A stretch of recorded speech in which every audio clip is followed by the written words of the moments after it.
Salam damai dan salam sejahtera buat semua para sahabat, saudara mara, dan kepada Anda semua sesiapa sahaja yang menonton video ini dimanapun Anda berada. Selamat datang ke channel pribadi saya, Nel is Online.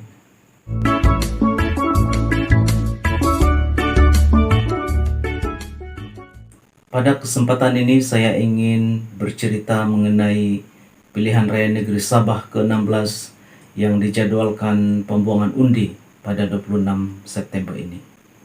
Saya tidak akan membincangkan tentang pilihan raya secara umum ataupun secara menyeluruh. Saya hanya mahu memfokuskan perbincangan ataupun perbicaraan ini mengenai DUN N7 Tandik, di mana saya juga menjadi pengundi di kawasan ini. Di DUN N7 Tandik kita menyaksikan pertembungan 6 penjuru, yaitu di antara PBS yang diwakili oleh Saudara Hendros Anding, yang kedua APKO yang diwakili oleh Saudara Padis Majingkin, yang ketiga PBRS yang mewakili BN diwakili oleh Saudara Yilson Nyanggun, yang keempat PCS yang diwakili oleh Saudara Andy Wilson, yang kelima LDP yang diwakili oleh Saudara Denny Limpakan, dan yang keenam calon bebas yaitu Datuk Anita Beranting yang juga tajaan Patista. Saya cukup mengenali kesemua calon ini, dan saya boleh katakan bahwa mereka semua boleh menjadi pemimpin dan mereka semua ada potensi untuk memenangi pilihan raya bagi DUN N7 Tandik. Namun saya mempunyai penganalisaan sendiri dan kesimpulan sendiri tentang siapakah yang mempunyai potensi yang lebih tinggi untuk memenangi kerusi bagi N7 Tandik. Namun sebelum itu saya ingin membahaskan tentang beberapa perkara yang menjadi aspirasi bagi Tandik. Penduduk N7 Tandik majoritinya ialah dari suku kaum dusun. 70% ke 80% adalah orang-orang Kimaragang. Apakah yang menjadi aspirasi Tandik? Dari penelitian yang saya buat, yang pertama, aspirasi Tandik ialah untuk melahirkan dan mengangkat seorang pemimpin anak jati Tandik sendiri, terutamanya dari suku kaum dusun Kimaragang yang merupakan lebih 70% menjadi penduduk bagi kawasan ini. Aspirasi Tandik yang kedua ialah untuk melahirkan seorang pemimpin yang boleh mengangkat martabat Tandik ini ke tahap yang lebih tinggi di dalam segala aspek. Aspirasi Tandik yang ketiga ialah untuk menjadikan kawasan Tandik ini menjadi daerah penuh. Yang keempat, aspirasi Tandik ialah untuk pembangunan infrastruktur di kawasan ini, terutama dari segi jalan raya, kemudahan asas seperti air dan elektrik, dan kemudahan infrastruktur yang lain. Yang kelima, aspirasi Tandik ialah untuk memajukan ekonomi penduduk Tandik melalui pelbagai kaedah yang boleh difikirkan untuk dimajukan, untuk dibangun oleh pemimpin yang bakal memimpin kawasan. Yang keenam, aspirasi Tandik sejajar dengan kemajuan teknologi dan telekomunikasi masa kini, maka aspirasi Tandik yang keenam ini ialah melibatkan tentang rangkaian telekomunikasi yang pantas dan efisien di seluruh kawasan Tandik. Dan yang ketujuh, saya menyimpulkan aspirasi Tandik yang ketujuh ialah pembangunan modal insan melalui institusi pendidikan, institusi keagamaan, dan institusi keluarga. Maka yang menjadi penentu bagi kita untuk memilih dan meramalkan siapakah yang bakal memenangi kerusi bagi N7 Tandik terletak pada aspirasi Tandik ini. Apakah pemimpin itu dapat memenuhi aspirasi Tandik ini ataupun tidak. Jika kita melihat kepada manifesto yang dikemukakan oleh calon-calon yang bertanding di DUN N7 Tandik ini, saya dapat melihat bahwa manifesto itu tidaklah terlalu jauh berbeza antara satu dengan yang lain, atau dalam arti kata yang lain, manifesto yang telah dinyatakan itu dapat memenuhi aspirasi Tandik. Namun faktor penentu yang seterusnya itu ialah dari segi populariti calon itu sendiri, populariti parti, dan juga kerjasama dalam gabungan yang dibentuk. Jika kita melihat parti Perikatan Nasional, BN, dan juga PBS yang membentuk satu blok, yaitu Gabungan Rakyat Sabah. Ini satu gabungan yang cukup besar,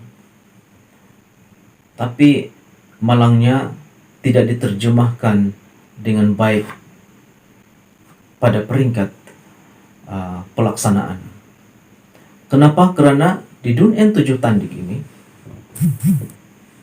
calon dari parti PBS yaitu Hendrus Anding, calon dari Barisan Nasional yaitu Yelson Nyanggun, dan calon bebas Anita Beranting yang ditajak oleh STA, mereka semua ini sepatutnya berada ataupun bersatu di dalam Gabungan Rakyat Sabah.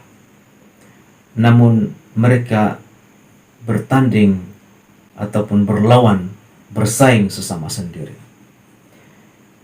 Jadi dari sini kita dapat melihat bahwa undi untuk Gabungan Rakyat Sabah ini akan terpecah kepada 3. Dan ini sudah tentu melemahkan dan menurunkan potensi untuk ketiga-tiga calon ini memenangi pilihan raya bagi DUN N7 Tandik.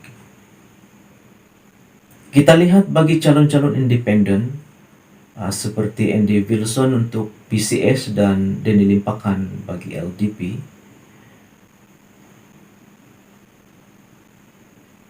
Sukar untuk kita meramalkan sokongan yang padu untuk mereka, karena kita tidak dapat melihat dengan cukup jelas hala tuju parti-parti ini.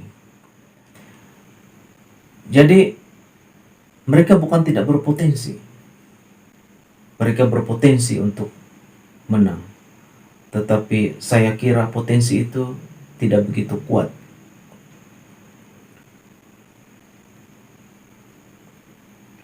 Kita pergi kepada calon Warisan Plus, yaitu Saudara Padis Majingkin daripada Parti APKO. Beliau merupakan orang lama di dalam politik, cukup dikenali oleh ramai orang. Dan kali ini beliau diberi kepercayaan untuk menjadi calon bagi Parti APKO, tetapi bukan hanya Parti APKO yang menyokong beliau, tetapi sebagai calon yang mewakili bagi Warisan Plus. Ini bermakna bahwa Padis Majingkin mendapat sokongan daripada penyokong Parti Warisan, penyokong Parti Pakatan Harapan khususnya PKR, dan penyokong daripada Parti APKO sendiri. Jika kita melihat keadaan ini di atas kertas, saya boleh membuat kesimpulan bahwa Padis Madjingkin mempunyai potensi yang tinggi untuk menang di dalam pilihan raya kali ini. Bagi saya secara pribadi, dengan tidak merendahkan, meremehkan, atau menidakkan keupayaan dan potensi calon-calon yang lain, saya memilih untuk menyokong dan mengundi calon nomor 2, yaitu Padis Madjingkin pada pilihan raya bagi DUN N7 Tandik yang akan datang ini. Saya memilih beliau karena yang pertama, saya memiliki ideologi yang sejajar dengan Warisan Plus di peringkat negeri Sabah dan Pakatan Harapan Plus di peringkat persekutuan. Yang kedua, saya memilih saudara Padis Madjingkin karena saya menaruh keyakinan bahwa beliau boleh memenuhi aspirasi Tandik yang saya sebutkan sebentar tadi. Tentu sekali bukan hanya beliau seorang diri yang merealisasikannya, tetapi bersama dengan Parti dan para pemimpin yang lain, sekiranya Parti Warisan Plus akan memerintah semula negeri Sabah ini. Yang ketiga, saya memilih beliau karena beliau merupakan seorang pemimpin yang rendah hati dan senang didekati oleh ramai orang. Beliau merupakan orang yang lama di dalam politik. Beliau berpengalaman luas tentang selok-belok politik, dan dengan pengalaman yang lama dan luas seperti itu, sudah tentu beliau boleh mempergunakan pengalaman itu untuk merealisasikan semua aspirasi Tandik yang telah saya sebutkan tadi, yang terdapat juga di dalam manifesto APKO untuk DUN N7 Tandik.